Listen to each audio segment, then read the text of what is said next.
여러분 요즘에도 그 말씀과 함께 열심히 하고 계십니까? 네. 요즘에 우리는 욥기를 읽고 있습니다.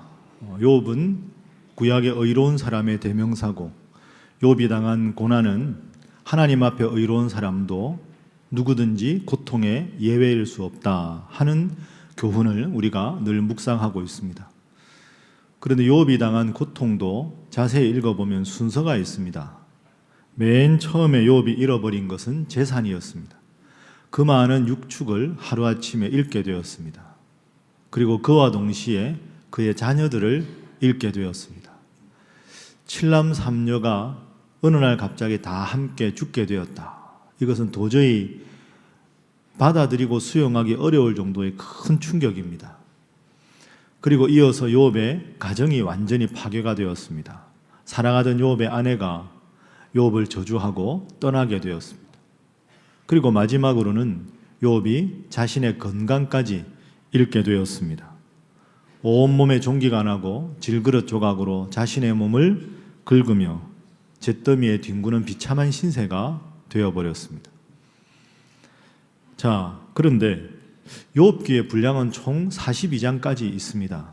그런데 제가 지금 여러분에게 소개한 대로 욥이 재산과 자녀와 가정과 자신의 건강까지 다 잃었다 하는 것은 1장 1절부터 2장 10절까지 딱 등장합니다.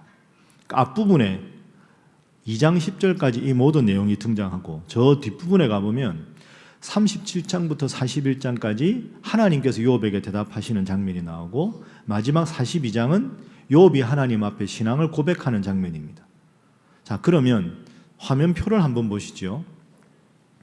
자, 앞부분에 욥이 당한 고난, 세 번째는 하나님의 대답과 이에 대한 욥의 고백입니다. 그런데 압도적으로 많은 분량을 차지하는 구체적으로 2장 11절부터 37장 24절까지 저 많은 분량이 욥과 세 친구가 나눈 대화입니다.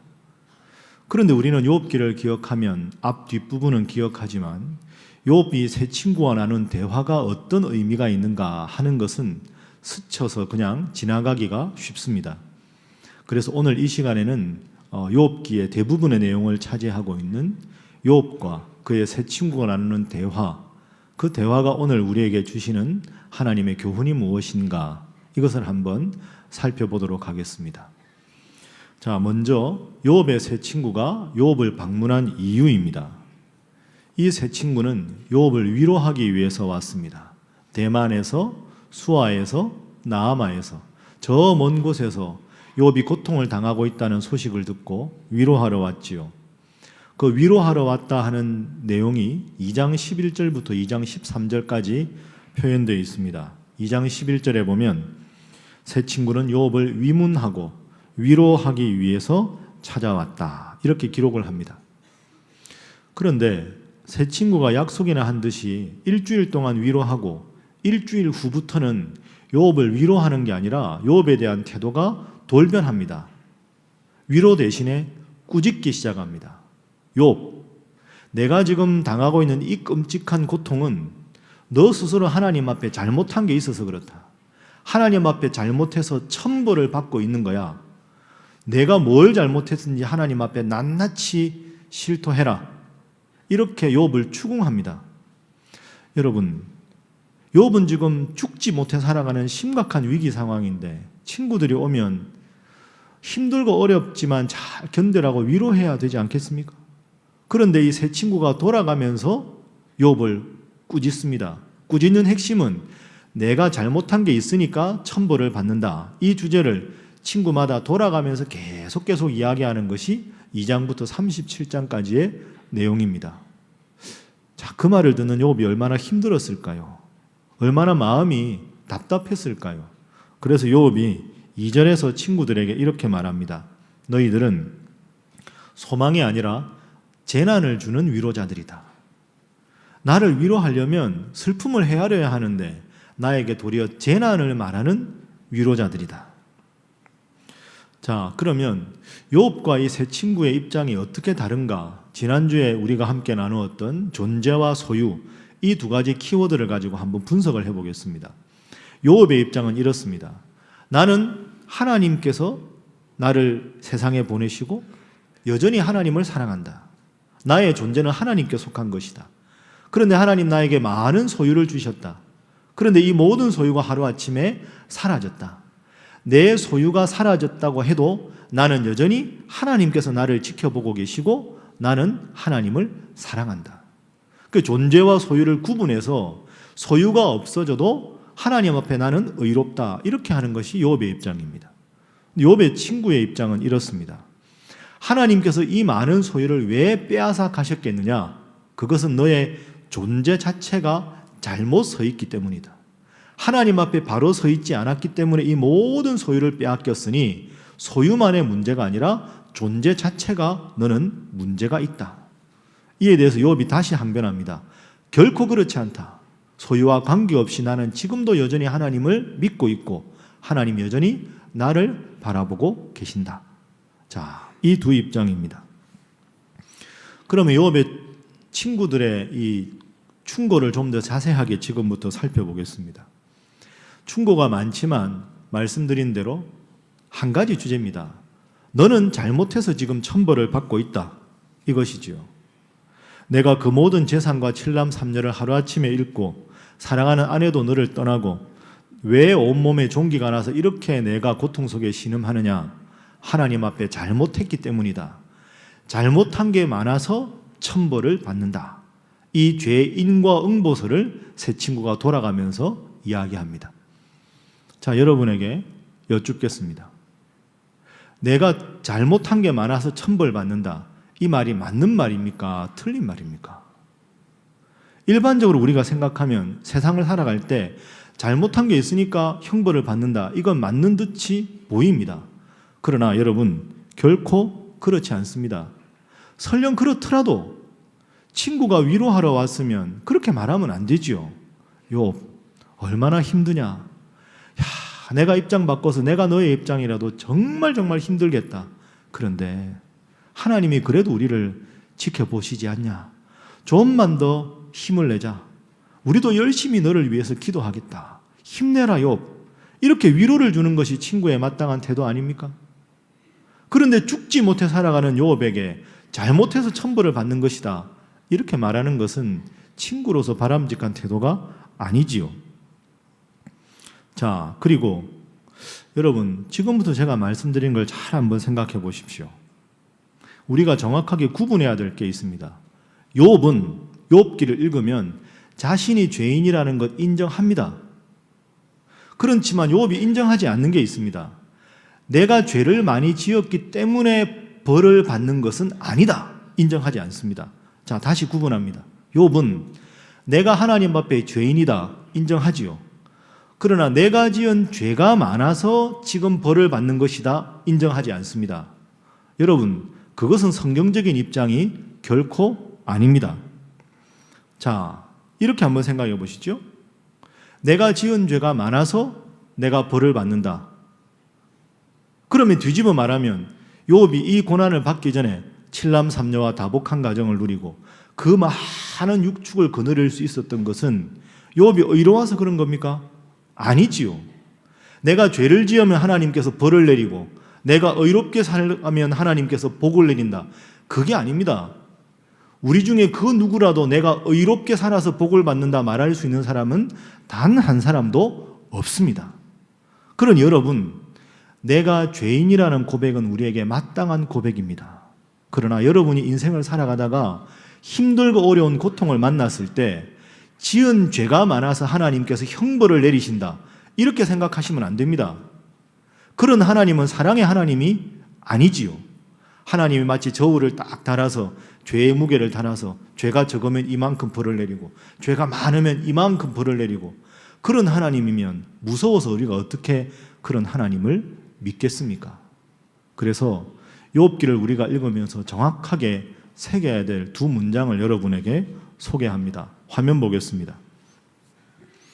우리가 인생을 살아가다가 고난을 만나면 스스로 죄인이라고 고백하고 회개해야 합니다. 그러나 그 경우에도 스스로를 미워해서는 안 됩니다. 회개는 필요하지만 스스로를 미워해서는 안 됩니다. 두 번째, 하나님 믿는 사람도 고난을 당합니다. 그러나 하나님 믿는 사람들의 고난은 시련이지 형벌이 아닙니다. 여러분도 인생 살아가다가 앞으로 큰 고통 당할 날이 있겠지요. 그러나 그럴 때마다 시련이라고 고백하십시오. 형벌이라고 고백하시는 것은 바람직하지 않습니다. 자, 이 두 문장 저를 한번 따라 하시죠. 고난을 통해서 스스로 회개해야 하지만 스스로를 미워해서는 안 된다. 믿는 사람들의 고난은 시련이지 형벌이 아니다. 꼭 기억하십시오. 그래서 여러분 앞으로 인생 살아가시다가 힘들고 어려운 일을 만나면 이렇게 정확하게 기도하셔야 합니다. 주님, 제가 죄인입니다. 이 고통을 이겨나갈 힘을 저에게 주십시오. 이 기도는 정확하게 해야 할 기도입니다. 주님, 제가 지은 죄가 너무 많아서 지금 형벌을 받고 있습니다. 이건 해서는 안 되는 기도입니다. 제가 죄인인 것 아는데 하나님 이겨나갈 수 있는 힘을 주십시오. 이 기도가 맞는 기도지요. 자, 예를 한번 들어볼까요? 우리 부모님들 다 자녀들 키우지 않습니까? 자녀들 키울 때 보면 자녀들이 부모님을 기쁘게 하기보다는 부모님 마음을 속상하게 하고 힘들게 하는 경우가 많습니다. 부모 입장에서 꾸중해야 될 경우가 있지요. 자녀가 잘못했습니다. 엄마 아빠 죄송해요 말합니다. 그러면 그래 괜찮아 하고 용서합니다. 그런데 문제는 한 번 용서했다고 해서 그 아이가 잘못을 다시 반복하지 않는 게 아닙니다. 끝없이 그 아이는 잘못을 고백합니다. 그러나 부모는 내 사랑하는 자녀이기 때문에 괜찮아, 또 잘못할 걸 알아도 괜찮아 말합니다. 자, 그러면 자녀가 내가 잘못하는데 괜찮아 그래도 엄마 아빠 마음이 힘들 거야. 그리고 매일 엄마 아빠 눈치만 보면서 내가 이렇게 생각하면 엄마가 화내지 않을까? 이렇게 행동하면 아빠가 또 날 미워하지 않을까? 늘 부모님 눈치 보면서 주눅 들어서 살아가는 것, 그건 부모님이 원하는 게 아닙니다. 잘할 때만 자녀가 아니라 잘못할 때도 용서를 구하면 사랑하는 게 부모 마음이지요. 부모님 눈치 보고 살아가는 것은 부모 자녀 관계가 왜곡된 겁니다. 바르게 된 게 아니지요. 마찬가지입니다. 우리가 하나님 앞에 의로운 사람이 없습니다. 여러분 힘들고 어려울 때 하나님 앞에 하나님 제가 죄인입니다. 이것밖에 안 됩니다. 용서해 주십시오. 여기까지만 기도하십시오. 그러나 모든 인생의 고통을 하나님의 진노라고 생각하고 하나님 이름을 두를 때마다 두려워하고 겁나하고 벌벌 떨어가는 것, 그거 하나님 앞에 바람직한 태도가 아닙니다. 그럼에도 불구하고 우리를 사랑하시는 것이 하나님의 사랑입니다. 고통당할 때도 기쁜 일이 있을 때도 모든 일에 하나님 은혜라 고백하고 감사하며 하나님 이름 부르시는 여러분 모두가 되시기를 주님 이름으로 축복합니다. 그래서 우리들뿐 아니라 우리 성도들이나 여러분의 이웃 사람들 중에서 고통을 당하는 사람이 있으면 우리가 잘 해야 합니다. 너는 잘못한 게 많아서 벌을 받는 거야. 독설입니다. 아주 나쁜 독설이지요. 공감이 없는 독설이 가장 큰 폭력이고 상처가 됩니다. 2절에 요업이 친구들에게 너희는 재난을 주는 위로자다. 여기서 재난은 육체적인 재난만이 아닙니다. 영적으로 상처를 주고 정신적으로 큰 아픔을 주는 것까지 포함한 재난입니다. 그래서 혹시 여러분 주위에 앞으로 힘들고 어려운 자녀나 가족이나 아니면 성도나 이웃이 있으면 그분들에게 독설을 날리는 분들이 아니라 재난을 날리는 위로자가 아니라 주님의 소망이 함께 하기를 바라고 위에서 기도하고 위로하는 소망의 위로자가 다 되시기를 주님 이름으로 축복합니다. 자, 우리 옆에 분들과 인사 한번 하겠습니다. 소망의 위로자가 되시기 바랍니다. 자, 다시 한번 하겠습니다. 잘하실 줄 믿습니다. 하겠습니다. 자, 그러면 우리 욥기 읽고 오늘 설교 들으면서 여러분은 어떤 생각하십니까? 야, 인생이 참 힘들다. 내 인생에 앞으로 고통이 없으면 좋겠는데 앞으로 고통이 찾아오면 정말로 욥 같은 고통이 찾아오면 내가 어떻게 살까? 부인도 떠나고 아이들 다 잃고 그 많은 재산을 다 잃는 이런 끔찍한 고통을 당하면 무슨 힘으로 어떻게 내가 이 인생을 살아갈 수 있을까? 그런 생각을 우리는 하게 됩니다. 그런데 그럴 때마다 우리가 주목해야 될 인물이 욥이고 욥기입니다. 여러분, 욥이 어떤 점에서 가장 위대한 인물입니까? 정말로 상상하기도 싫은 이런 끔찍한 고통을 당했는데 욥기가 우리에게 주는 영원 진리, 영원 불변한 진리가 하나 있습니다. 우리가 꼭 본받아야 할 것. 욥은 그 엄청난 고통 속에서도 하나님을 바라보았다. 하나님과 자신의 존재가 연결되어 있다는 이 순간에도 하나님 나를 지키신다는 하나님에 대한 믿음을 잃지 않았다는 겁니다. 그 점을 우리가 욥기를 읽을 때마다 늘 도전으로 받고 우리 마음속에 새기고 우리도 그런 삶을 살게 해달라고 기도해야 합니다. 그래서 우리가 잘 아는 욥기의 대표적인 요절 중에 한번 읽어보겠습니다. 가장 큰 고통 속에 욥이 고백한 고백, 여러분 잘 아시는 고백입니다. 욥기 1장 21절 22절입니다. 화면 보시죠. 자, 함께 한번 읽어봅니다. 시작. 이르되 내가 모태에서 알몸으로 나왔사온즉 또한 알몸이 그리로 돌아가올지라. 주시니도 여호와시오 거두시니도 여호와시오니 여호와의 이름이 찬송을 받으실지니이다 하고 이 모든 일에 욥이 범죄하지 아니하고 하나님을 향하여 원망하지 아니하니라. 아멘. 이 모든 일에 하나님을 향해서 욥은 범죄하지 않고 원망하지 않았습니다. 1월에 읽는 욥기는 제가 올 한 해 예방주사라 말씀드렸습니다. 여러분도 설령 인생 앞으로 살아가시다가 올 한 해 큰 어려움과 고통을 겪을 때 지금 우리가 읽고 있는 욥기 말씀을 생각하면서 그 어떤 고통에도 원망하지 않고 범죄하지 않고 하나님 여러분을 지키심을 분명히 믿고 나아가시는 위대한 믿음의 사람들 여러분 모두가 되시기를 주님 이름으로 부탁합니다. 지난주에 제가 설교 말미에 내 것이 아닙니다 하는 글을 읽어드렸습니다. 암투병에서 죽어가는 사랑하는 남편을 곁에서 지켜보며 담담한 마음으로 썼던 그 여성도님의 사진과 글입니다. 오늘 이 시간에는 그 후속편을 잠시 제가 읽어드리겠습니다. 의사가 남편의 죽음이 얼마 남지 않았다고 선고한 응급처치실에서 저는 가장 행복하고 아름다웠던 푸켓 여행을 떠올렸습니다. 남편과 작별하기 전 남편의 손을 잡고 또다시 여행을 떠나야겠다 생각을 했습니다. 아무 의식 없이 산소호흡기에 의지한 채 산소 포화도와 혈압은 맥이 약해 측정도 되지 않고 120이라는 맥박만 유지하고 있는 남편. 남편의 손을 잡고 잔잔한 찬양을 들으며 저는 비몽사몽 꿈속에서 푸켓으로 떠났습니다. 꿈속에서의 그 여행이 끝나고 제가 눈을 뜬 순간 남편의 맥박은 120에서 80, 80에서 50, 50에서 30 그러다가 0이 되었습니다. 10월 6일 아침 9시 55분 남편은 그렇게 제 곁을 떠나갔습니다.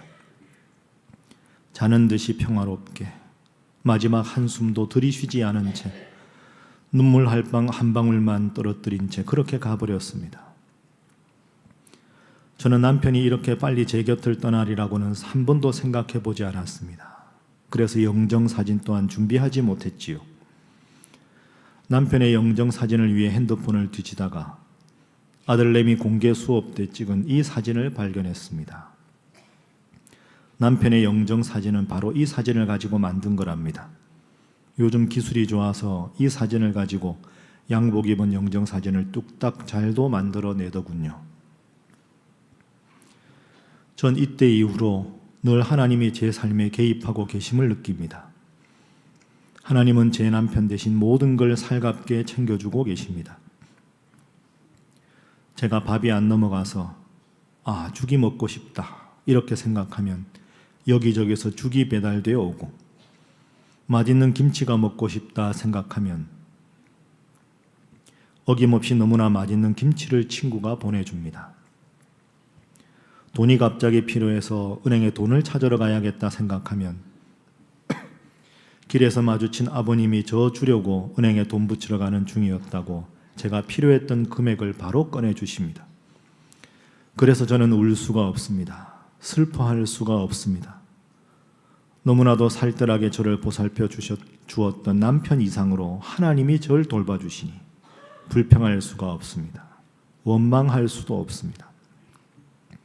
한 번쯤은 왜 내 남편을 이렇게 일찍 데려가셨냐고 마구 투정이라도 하고 싶은데 그럴 수가 없습니다. 하나님은 완전 고수십니다.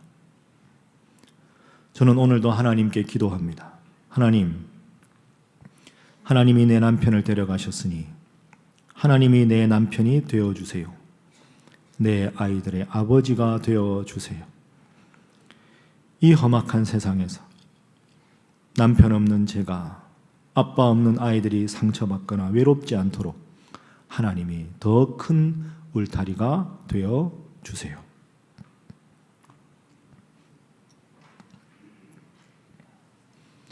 말씀을 정리합니다. No cross, no crown. 고통이 없이는 영광의 면류관도 없습니다. 인생에는 맑은 날만 계속되고 싶으나 결코 인생은 맑은 날만 계속되지 않습니다. 비바람이 불고 천둥이 치는 얄궂은 날씨처럼 인생도 꼭 그런 날이 찾아옵니다. 인생은 이런 굳은 날에 반응하는 두 부류의 사람들만 있을 뿐입니다. 인생의 고통과 아픔을 맞이할 때마다 하나님을 원망하고 자신을 학대하는 사람, 힘든 고통의 순간에서라도 이를 악물고 고통 중에 함께 하시는 하나님을 바라보는 사람. 여러분에게 묻습니다. 여러분은 지금 이 두 인생 중에 어느 인생에 속해 있습니까? 다윗의 고백을 묵상합니다. 여호와여, 주께서 나의 안고 일어섬을 아시고 멀리서도 나의 생각을 밝히 아시오며 나의 모든 길과 내가 눕는 것을 살펴보셨으므로 나의 모든 행위를 익히 아시오니 여호와여, 내 혀의 말을 알지 못하시는 것이 하나도 없으시나이다. 내가 주의 영을 떠나 어디로 가며 주의 앞에서 어디로 피하리이까? 내가 하늘에 올라갈지라도 거기 계시며 음부에 내 자리를 펼지라도 거기 계시니이다. 내가 새벽 날개를 치며 바다 끝에 가서 거주할지라도 거기에서도 주의 손이 나를 인도하시며 주의 오른손이 나를 붙드시나이다. 주께서 나의 슬픔이 변하여 내게 춤이 되게 하시며 나의 베옷을 벗기고 기쁨으로 띠띠우셨나이다. 이는 잠잠하지 아니하고 내 영광으로 주를 찬송하게 하심이니 여호와 나의 하나님이여, 내가 주께 영원히 감사하리이다. 여호와 나의 하나님이여, 내가 주께 영원히 감사하리이다. 이 고백이 우리 사랑하는 성도들 모두의 고백이, 인생의 고백이 될 수 있기를 주님 이름으로 부탁합니다. 기도하겠습니다. 사랑의 하나님, 상처와 아픔이 참으로 많은 세상입니다. 주님, 저희로 하여금 위로가 필요한 분들에게 찾아가게 하시되 괜한 트집과 원인 추궁으로 재난을 주는 위로자 되지 말게 하시고, 그럼에도 불구하고 우리를 사랑하신 우리 주님처럼 소망을 주는 참 위로자가 되게 하여 주옵소서. 또한 우리가 욥처럼 힘들고 어려운 일을 만났을 때에는 오직 주님으로부터 오는 위로만을 기다리며 기도하며 주의 뜻을 기다리는 자 되게 하여 주옵소서. 예수님의 이름으로 기도하옵나이다. 아멘.